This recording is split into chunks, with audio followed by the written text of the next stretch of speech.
فکر نکنم بتونم. جا جالبی بود. خب کم و بیش. زیاد که نرفتم ولی خب مثلا تقریبا. خب زیاد نرفتم. زیر 3 ثانیه. نیفته تو داستان و اینا. آمادم. اصفهان.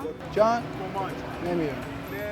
جان کوتوله دوگوله مشهده نمیدونم. دوگوله عراق. یه جنوب میشه بندرعباس کجا میشه؟ جنوب سمت گناوه. زعفرون وای اینو میدونستم اصفهان کجاه؟ قائنات. چغازنبیل مال یادم رفته اینا. نمیدونم اصلا نشنیدم تا حالا. واقفی اصفهان اینا. واقفین کاشان. عراق. حال علیصد نمیدونم. وایسا خمین. قاد از همدان.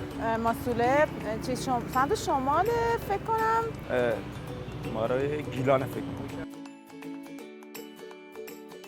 اینا فکر کنم ضعیف باشم حالا ولی بپرس. آخه خب اینا رو کلا بعد شانسی بگم.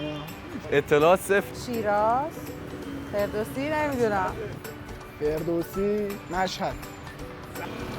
مشهده توست. پروین اعتصامی. مشهد اردهال بود نمیدونم کی بود مشهد اردهال. این قومه ولی فکر کنم مال عراق بود. شیراز.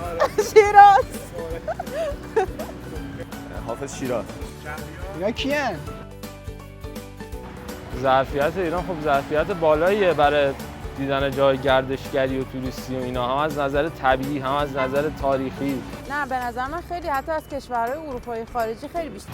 هر نوع آب و هوایی داریم. ممکنه مثلا شمال بارونی باشه ولی جنوب گرم باشه. وگرنه هم توریست داره هم جای خوب بهتر از کل دنیا حتی. کشور 4 فصله، بعد مثلا خب شمال جنگل داره، جنوب خلیج فارس مثلا داره. کشور 4 فصله ولی تو کشور دیگه همچین ویژگیو نداره. هیچ داریم کشورها که 4 فصل باشن ولی نه به اندازه ایران. از نظر تاریخی هم خب کشور قدیمی و با قدمتی هستیم.